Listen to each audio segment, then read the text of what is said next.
I, the Lord of sea and sky, I have heard my people cry, all who dwell in dark and sin, my hand will save.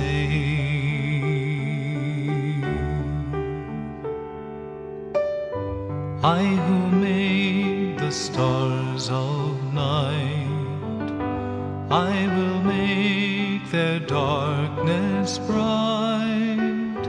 Who will bear my light to them? Whom shall I send? Here I am, Lord. Is it I, Lord? I have heard you calling in the night.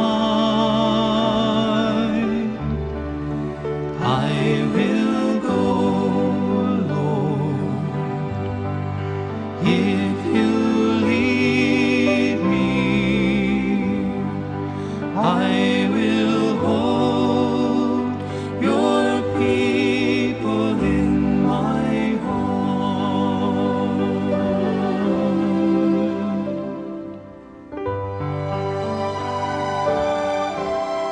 This is the third edition of the Democratic Party of Trinidad and Tobago Speaks.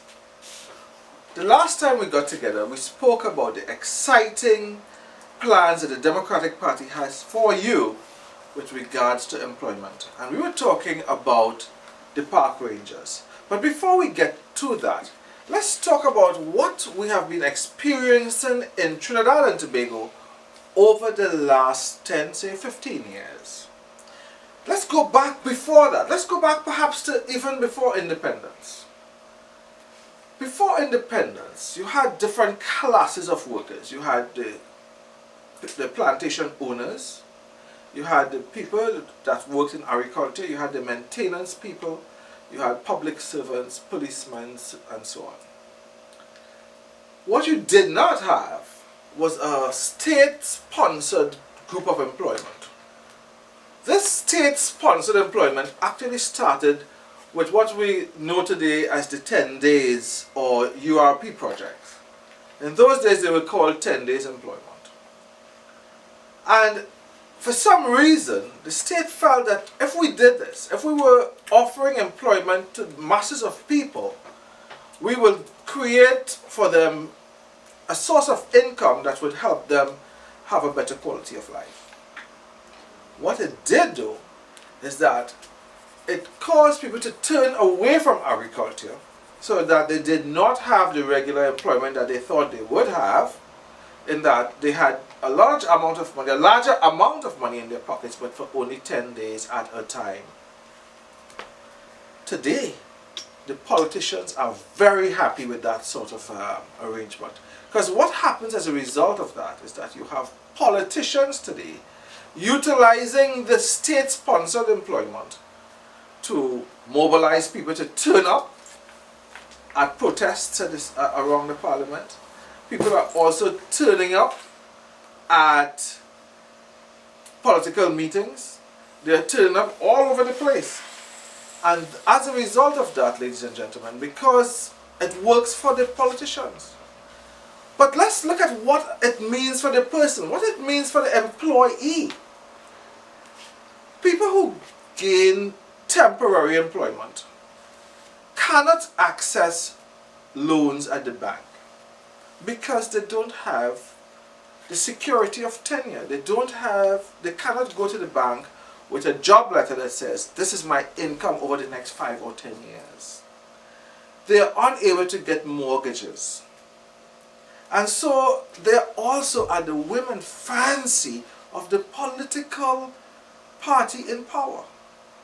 So as a result, while it works fine for the politicians, because you can just demand that I get 2 maxi loads or 3 maxi loads of persons to show up at my command, it does not work for the individual who has to feed his family. So we've created a class of people who are running behind the politicians in everywhere to get employment, to get some sort of temporary income, but without the security that you should have from employment. There's another negative that happens with the state-sponsored employment, and that is gang activity.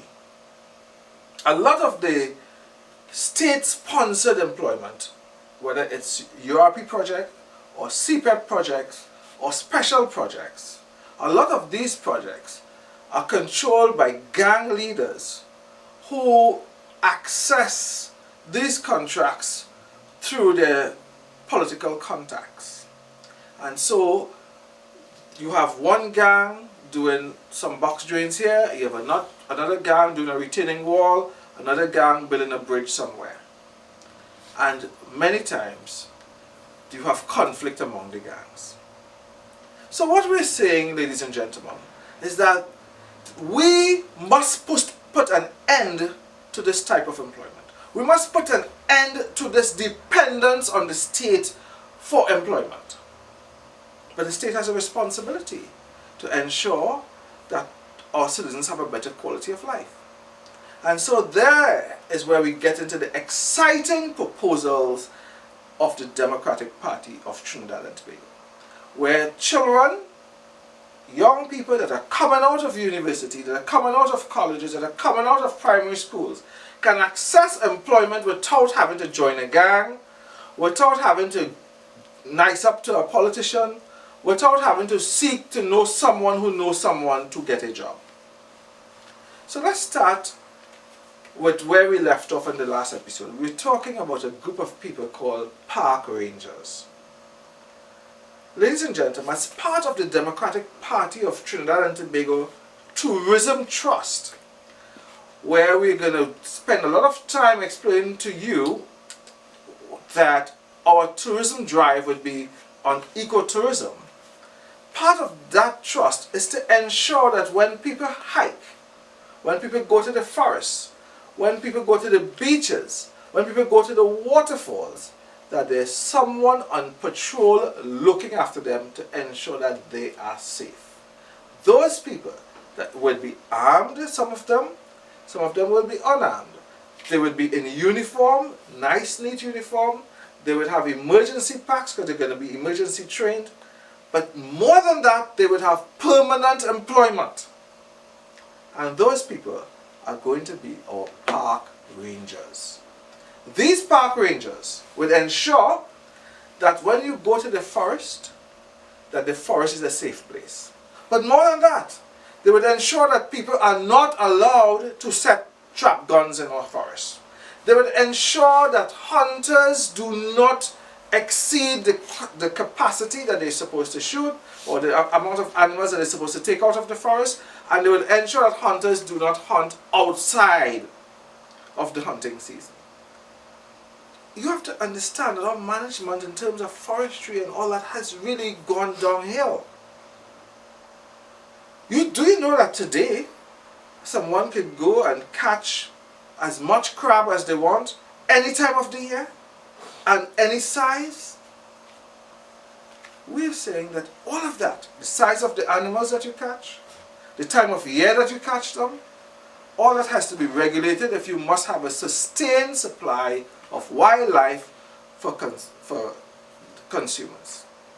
And so all of this preserving of the environment has to be managed by someone. It has to be patrolled by someone. It has to be controlled by someone. And all of that will happen through this whole service called the Park Ranger Service. It means that when you get to the beach, there will be someone there to ensure your car is safe when you park your car. When you go camping, there will be people there to ensure that you park properly. There will be people telling you that where you can light a fire and not light a fire.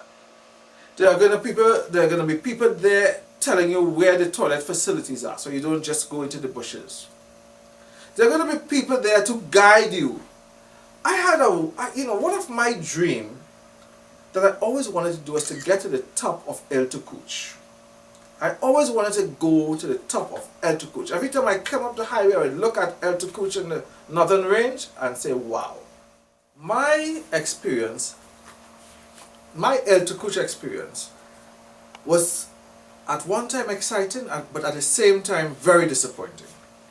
There's certain things that one should expect on going on a mountain like El Tucuch. As you go up the mountain, you would think that you would see signs that say you are at this elevation. El Tucuch is over just about 3,000 feet, I think.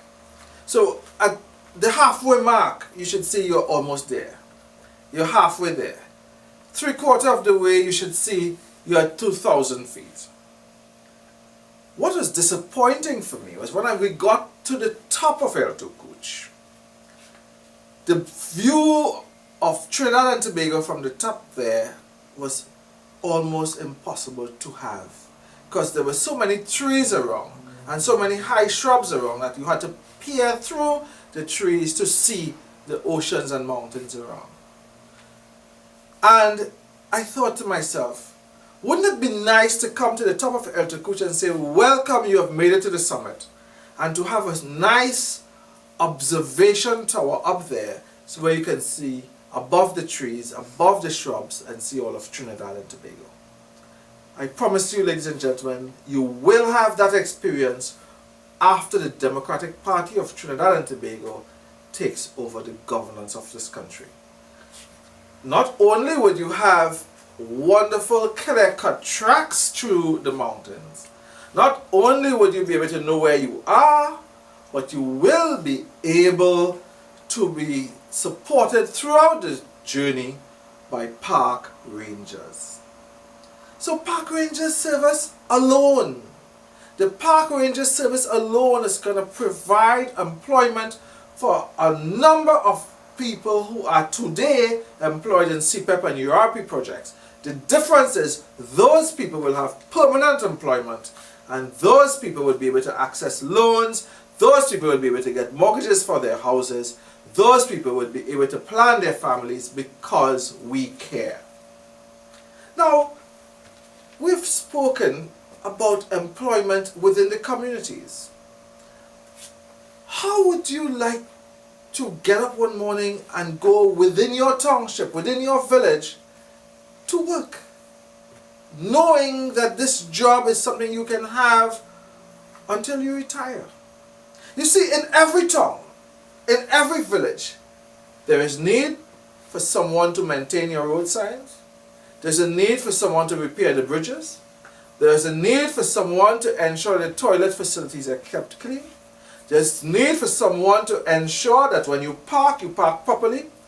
And there should be, as a way and mean of raising funds for your town or village, designated parking with parking meters. So there's also a need for parking meter attendants. There's also a need for people to issue tickets if your parking meter expires and you did not pay enough. So there's so many wonderful things that we can do within our communities to create employment, to allow people to stay within their community and to have permanent jobs. So there are people to collect taxes. There are people to process passports and birth certificates and death certificates. There are people that are required to ensure that your roads are repaired. There are people required to ensure that the drains are kept clean. All the rivers and pathways are clean. There are people that are required to make sure that the beaches are kept clean, that there are changing rooms on the beaches and so on. There are a lot of stuff that has to be done in our country to bring it up to the standard that we need to do and to maintain that standard, that we can now have permanent employment in those areas for those people. But think about it. If you're going to have people doing CPEP and URP projects today, it means that there's a need for their services. There's a need for someone to cut the grass. There's a need for someone to take care of the side of the road. There's a need for someone to build the bridges. There's a need for someone to take care of these parts, to do many construction jobs, retaining walls and so on. So the need is there. And since the need is there, what you need to do is to ensure that the people who are performing these jobs know that their jobs are permanent, because there is a permanent desire, a permanent need for these jobs. But what the politicians do is that they take these needs and they take the supply of labor and manipulate it for their own gain, so that they can call people at any time and say, I need you to show up in my political meeting. And then people, we stand by and say, wow, that was a big crowd, boy. I remember only recently at the parliament, there were a lot of people protesting. And the news people came to them and asked them, do you know what you're protesting for? And a lot of them said, no, I was told to come here. Ladies and gentlemen, we must respect our citizens more than that. We must treat all our citizens with dignity. We must treat all our citizens with love. Respect is important. We can't take people and say, because we are offering you temporary employment, you must now do what we want at our whims and fancy. It will not happen under the Democratic Party, and it ought not to happen to anyone in Trinidad and Tobago. We have another thing that we have to look at. We have a lot of tertiary institutions in Trinidad and Tobago that we did not have before. So some of them are private and some of them are government institutions like UTT and UE. What happens to all of these graduates? Thousands of people that graduate each year. Are we saying that they now have to go and look for a government job as a Clerk 1 or a Clerk 2? What? Do they need to have a degree, a master's, to get into the public service? What have we done to create employment for these people?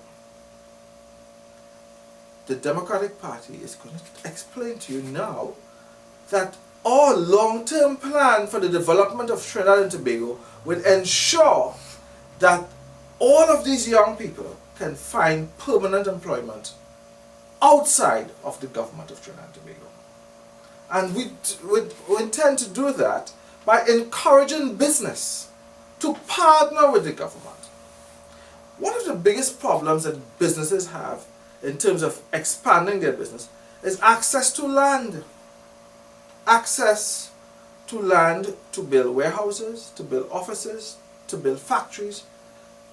What we intend to do is to ensure in a planned fashion that there are industrial parks strategically placed in Trinidad and Tobago so that these businesses can now expand, but expand with the cooperation and guidance of the government of Trinidad and Tobago.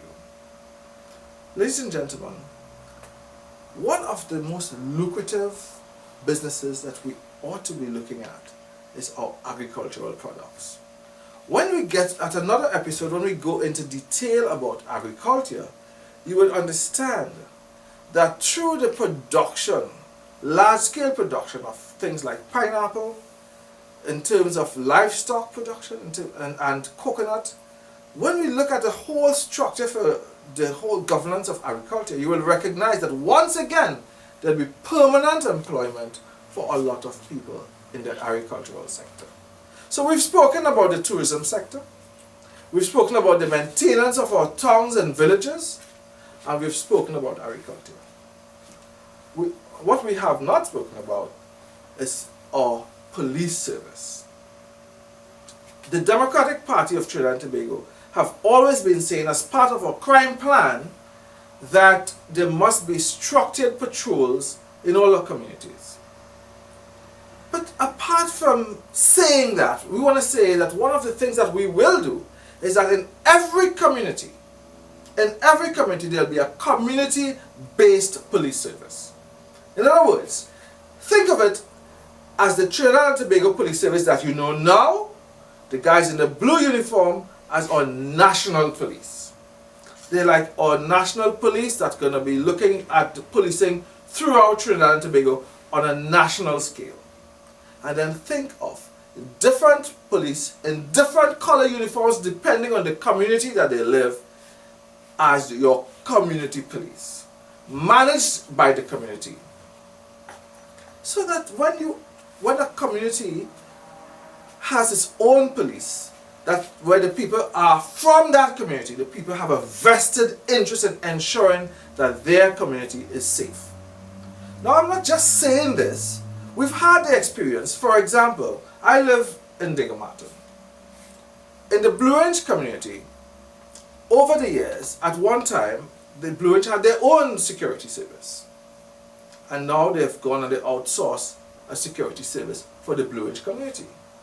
But everyone in the Blue Ridge community know the security guards on patrol, because they are on patrol throughout the day.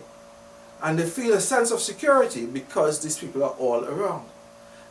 That is the model that we're talking about, where in Toko, there's a Toko community police. In Blashichas, there's a Blashichas community police.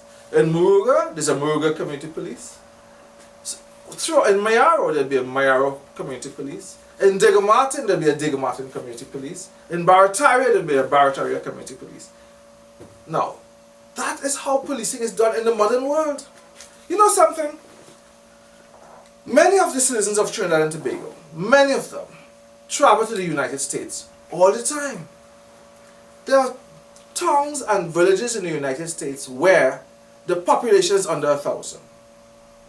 Under 1,000 persons in a village or town in the United States. And in some areas, all they have is 2 police vehicles or sometimes 1 police vehicle. But every town and every village in the United States have their own police. So there's the town police, and then sometimes there's a county police, and then there's the state police, and of course there's the federal police. Different layers of policing, but what they ensure is that throughout every community in the United States, people know that there's someone on patrol. And we can do the same thing here.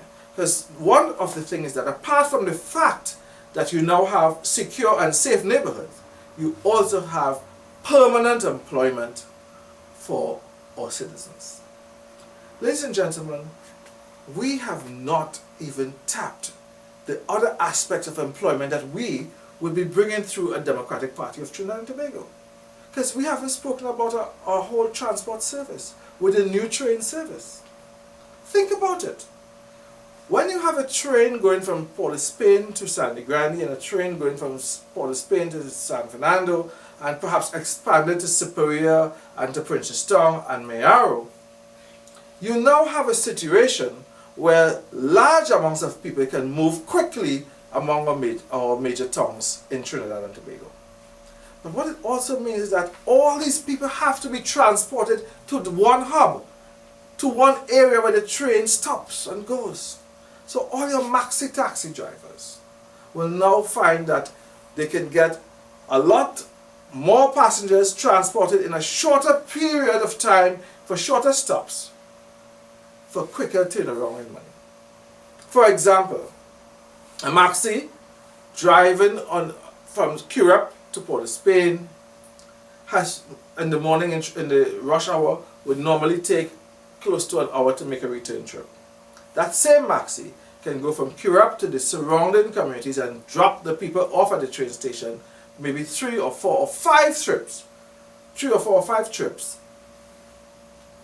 in that hour. So it's an exciting time for maxi taxi operators.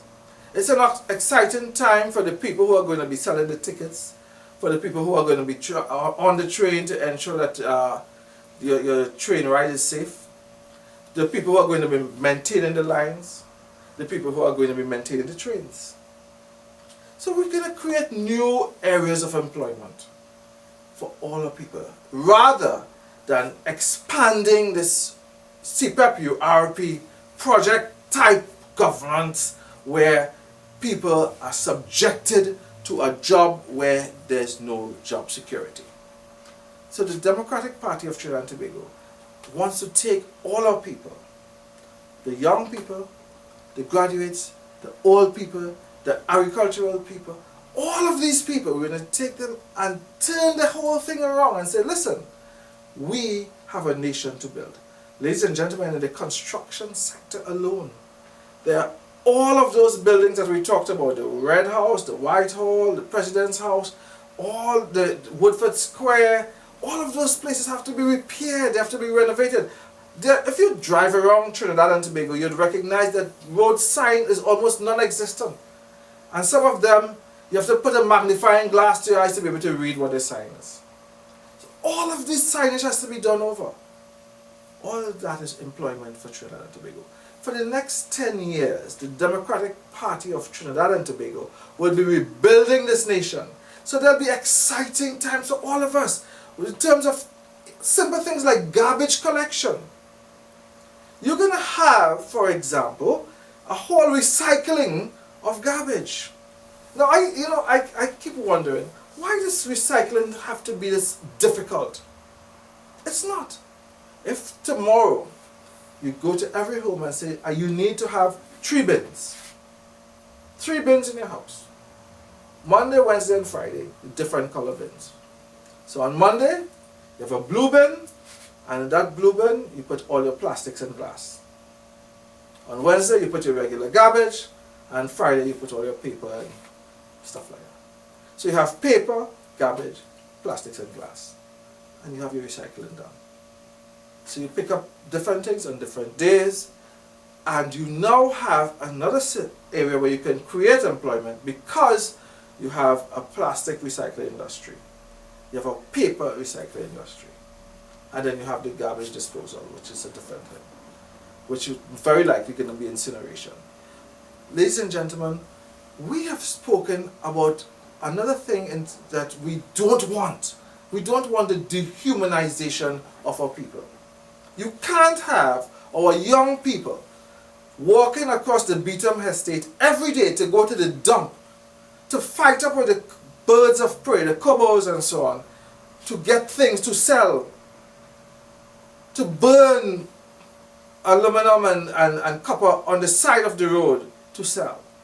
The dehumanizing of our people must not exist. And I tell you something, within the first year of the Democratic Party's governance in Trinidad and Tobago, the Beetham dump will be closed.